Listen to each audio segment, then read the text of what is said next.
Now, the government has failed in its plans to absorb young graduates into workforce. That's one of the key findings in the latest report on universities and other higher education institutions. The report was gazetted on Monday for public comment and comes at a time when youth unemployment is sky high within South Africa. So let's discuss this even further now. We're joined by the CEO of Universities South Africa, Professor Ahmed Bawa. Prof, good to have you. Thank you so much for your time this morning. Why are graduates unable to find work or jobs in this country? Good morning, Tumelo, and thank you for having me. No, this has been a major study, the higher education, science, technology, innovation, infrastructure landscape, it's called. And it's done on a regular basis, once every 10 years or something like that. And it's a wide-ranging kind of study which looks at a range of things. And one of the things it looks at is the kind of failure of our system to create sort of viable connections, if you like, between different parts of our system. So in the case that you speak about, which is the employment of graduates, it raises the big issue of kind of a failure of connection, if you like, between industry and the universities and the rest of the science system. And it puts out some sort of indications of how we might achieve better connection. I should just add, Tumelo, that that actually when the economy was doing much better than it's doing now, so if we look at, say, prior to COVID-19, the unemployment rate of graduates is very low. It was about 6.5%. Right? And so it's also about the state of the economy.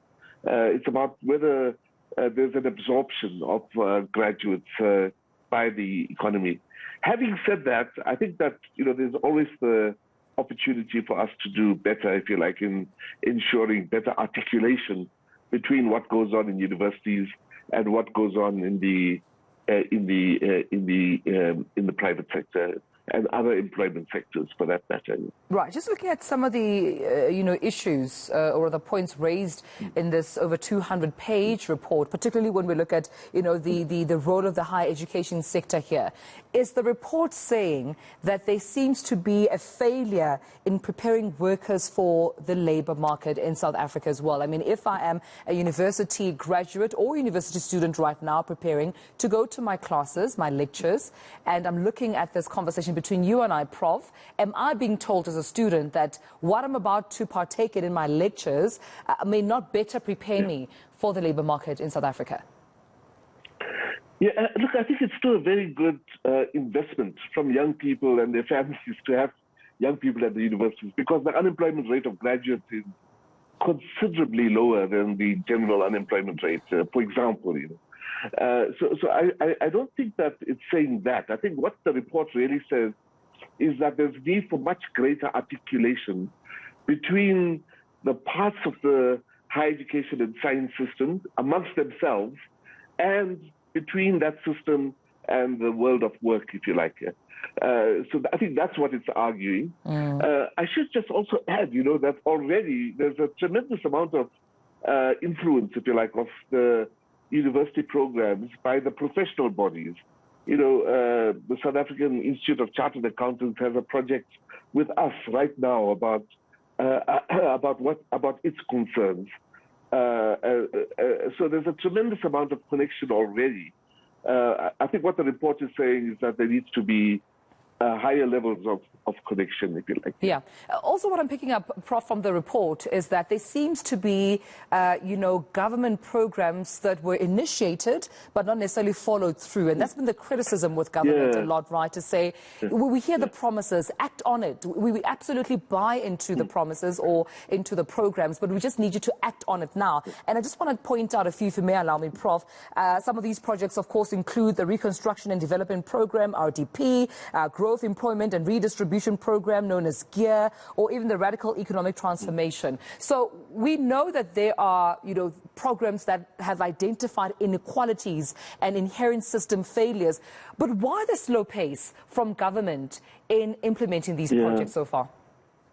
Yeah, I think it's the general challenge our government faces, since 1994 at least. It's just the lack of the lack of will, political will, the lack of capacity, and the lack of sort of imagination, I would say, to implement, to make important decisions and then implement.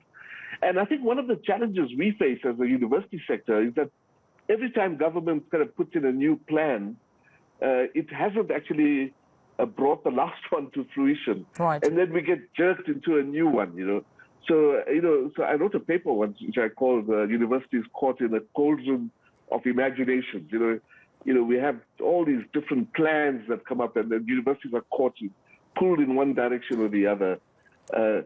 So I think it is that, and then, for example, we have now a unified Department of Higher Education Training and a Department of Science and Innovation under Minister Nzimande. But actually, we don't see the benefit of that. There's no major kind of rethink about how we can galvanize the benefits of that for the world of work, for the university system and the world of work. And by the way, we think we can, off the top of our heads, we can give you a really good examples of how that would work better. Yeah. All right, well, Prof, we'll leave it then. I appreciate you, of course, speaking to me and highlighting this issue in our country. Professor Ahmed Bawa, CEO of University South Africa, thank you so much for your time this morning. Now,